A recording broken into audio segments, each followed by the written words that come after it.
Hmm. Uh, huh?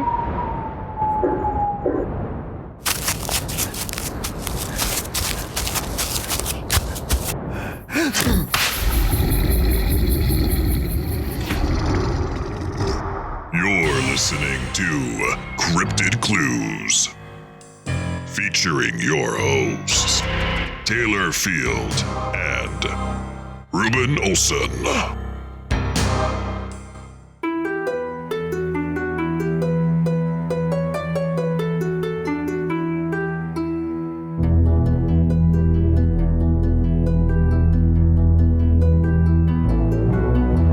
Hello, ladies and gentlemen. Welcome back to another episode of Cryptid Clues, Campfire Clues. I am your host, Taylor, and today we're going to be diving into a couple of cold cases that are specifically associated with two specific national parks.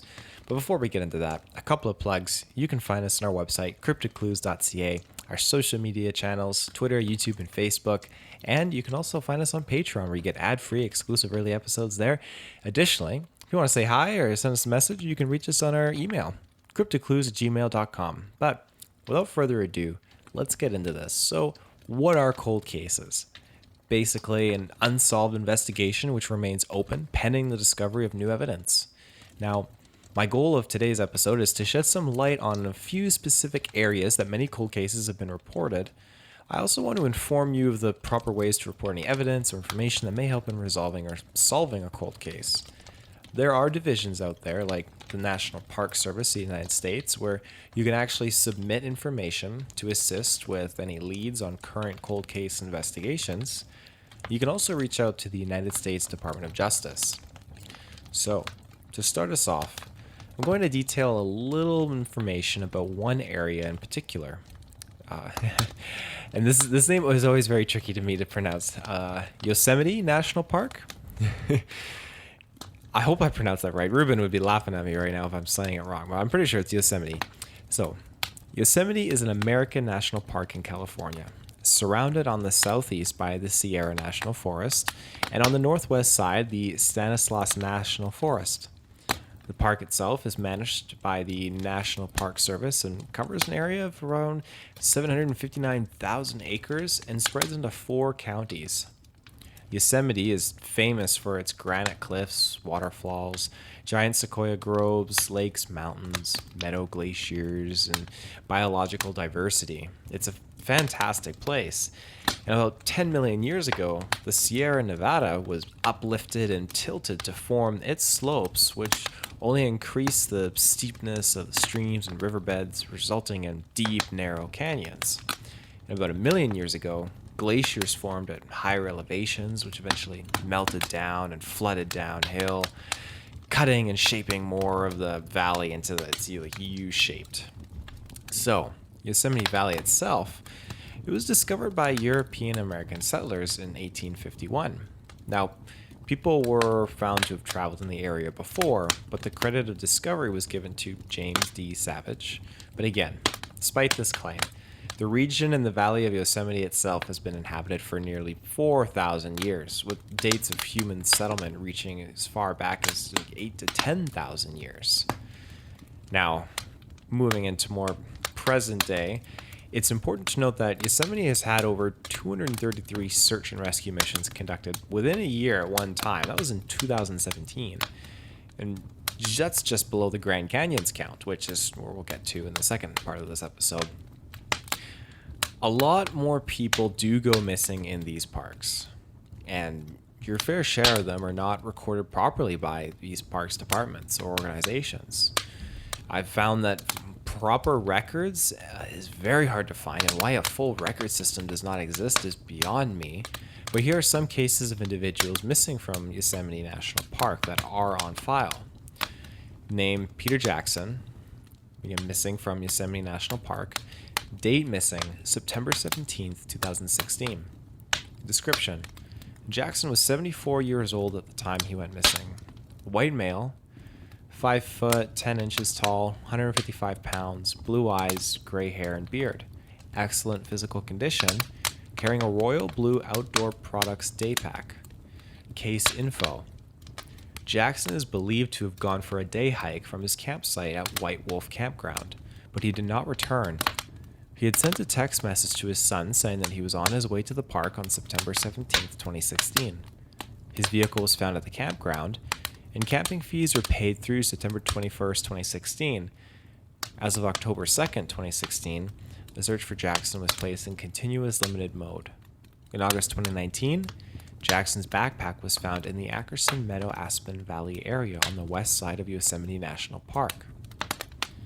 I always find it fascinating when the person is gone, but you find these artifacts or these pieces of evidence. It could be even clothing, backpack in this case. It's all left behind, and a lot of the time it's usually in pretty good condition. It's not beaten up or squared off like some fight with an animal occurred, and it could be a very simple explanation to say, I'm just going to take this down, put it here, and just continue on trekking. Who knows? Name, Ruthann Rupert, missing from Yosemite National Park. Date missing, August 14th, 2000. Description, Rupert was 49 years old when she went missing. White female, 5 feet 5 inches tall, 140 pounds, brown hair, brown eyes. Rupert has a prosthetic eye. Case info.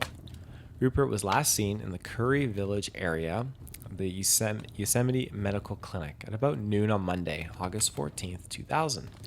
She was scheduled to go on a backpacking trip in the park, but had to postpone the trip due to an infection. She is believed to have gone on a day hike from Yosemite Falls to the forested area based on witness observation. Rupert's backpack was found in 2008 in the Fireplace Creek drainage, an area consistent with the hiking route from Yosemite Falls to Foresta. So again, in this case, another situation where the backpack was found. Name, Timothy Tim Barnes, missing from Yosemite National Park. Date missing, July 5th, 1988. Barnes was 25 years old when he went missing. White male, 6 feet 3 inches tall, 180 pounds, dark brown to black straight hair, worn parted in the middle and shoulder length.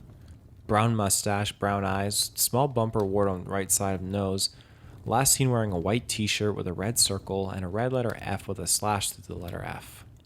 Gray sweatpants, worn white tennis shoes, brown frame sunglasses, and carrying a yellow day pack. Case info. Barnes was last seen walking from the Murphy Creek trailhead at Tenaya Lake at 9 a.m. on July 5th, 1988. He was starting a day hike to Polydomes. Name, David Paul Morrison, missing from Yosemite National Park. Date missing, May 25th, 1998. Description, Morris was 28 years old when he went missing. White male, 5 foot 9 inches tall, 150 pounds, brown hair, brown eyes. Last seen wearing a gray long sleeve UCSC sweatshirt, black pants, Nike running shoes, and a black, green, and yellow fanny pack. Case info. Morrison was last seen in Yosemite Valley at 5:30 a.m. on May 25th, 1998, hiking to Half Dome. Now, these are only a few of the cold cases coming out of Yosemite National Park. Now, again, just to reiterate, there is a lot of acreage to get lost in, especially when hiking alone. I found this example online, and I thought it was very spot on. You could almost compare it to a house of mirrors at a carnival. Let's say if you head out into the bush, you stop, close your eyes, and spin in a full 360 spin, or at least what you think is a 360 spin, and then stop, open your eyes back up, and attempt to walk the way you came in to get out. The chances are insanely high you will not succeed. And of course, well, the closing of the eyes and spinning doesn't help your chances, obviously. It's just to simulate being ever more deeper into the woods. You can imagine having crossed ravines, underbrush, and fallen trees. It's eventually going to all look the same and you need to be careful. Of course, several factors can result in getting lost off the trail, but one thing worth stating is that should you enter the woods, take a bearing of your direction with a compass. Or if you are unequipped with a compass, observe any significant landmarks. But a compass will help you succeed in getting out the way you got in. Now, on top of all this, getting lost in the forest is a more common thing for people that are city-born, city-raised than they realize. A lot of the time, and I'm guilty of this, We live in a big city, and we just stroll out into the woods thinking, oh, yeah, let's go camping and everything. But, I mean, your car breaks down in the middle of the bush. I mean, you are in hot water. You have to make sure you're prepared and you know what to do. And I'm not calling it out intentionally, bashing or insulting, like even myself as a city folk, but I remember when my dad and I were watching The Big Bang Theory like a decade ago, and he told me how spot on it is, specifically in regarding how these super smart scientists, top of their fields at school, could think and accomplish anything, could be left out in the woods. What are the odds of their survival? Probably extremely low. Now, of course, it varies on the scientific field they're specialized in, I'm sure, but the fact remains that we have grown intelligent and distantly parallel to nature and the forests so much that the majority of us would not survive. Now, I'm sure you're wondering, Taylor, where is this cryptid component? When is that coming in here? I'm glad you asked, because I have to insist this is not an explanation as to why these people are missing, but merely just another plausible possibility added to the ever-increasing list of possibilities. And I'll keep it very simple too. Bigfoot, UFOs, Dogman, and even ghosts. These four things actually have a consistent reoccurrence in Yosemite National Park. Before I continue, I'm just going to jump to a quick ad break, and then we'll be right back. And we're back. So, second to Washington State, California has the most reported Bigfoot sightings in the United States. Yosemite itself is believed to be one of the most haunted national parks in the United States, but keeping in more in line with Bigfoot, here's one encounter I'll detail. There was a camper that got awoken in the middle of the night while sleeping in his tent, and he ran out of his tent screaming in an attempt to startle and scare off whatever wandered into his camp. The camper came face to face with a Bigfoot, which in turn responded with an even louder scream that sent the camper running and abandoning his camp. People claim that Bigfoot in this area are more prone to being aggressive and malicious. We've all heard of the folk tales of Bigfoot abducting people before, and even some encounters of Bigfoot escorting people out of the area. If you stack a sighting with already being alone in the woods, that fear and paranoia that overcomes you, the odds of properly making it out safely become even lower, especially if one of these things is on your tail and you are ill-prepared and ill-equipped to deal with such a thing. Now, in the near future, Ruben and I have an episode that'll be dropping that covers the bodies of Bigfoot, and we discuss decomposition and the difficulties of finding evidence of the remains. And that's heavily attributed to most of the time. In this case, people aren't looking for the remains. Like bear, cougar bones, exceptionally rare. But if a person goes missing, we are very much looking for those remains because we know, okay, this person was here at this time, got to go out and find them. Hopefully they're still alive. Search and rescue have developed very effective tactics at creating a grid and covering massive amounts of land to locate evidence. But in so many of these cold cases, it's like the person just vanished. They have an undisturbed campsite, or they left a backpack nearby. What prompted these actions? And does it always come back down to search and rescue, just missing something in their grid search? Or have these people gone so far out of the grid, miles upon miles away to places we doubt they would make it to? This is something where, when you look at cold cases involving children, a lot of these kids in national parks wander off. Some that are thankfully found, and there are others that aren't, but the incredible component is that these kids have gone miles and miles and miles beyond what is anticipated that they could actually do on their own. But they did. Now, I'm not saying are these individuals slipping into another place we aren't quite ready to venture into yet. And the place I'm referring to is in relation to previous episodes, such as staircases in the woods being gateways of a paranormal sort, or perhaps even a quantum association. We've already talked about will-o-wisps on the show before and how they lure people off the path into the woods to never be seen again. And what do you do when this doesn't happen in just one national park, but dozens upon dozens across the world?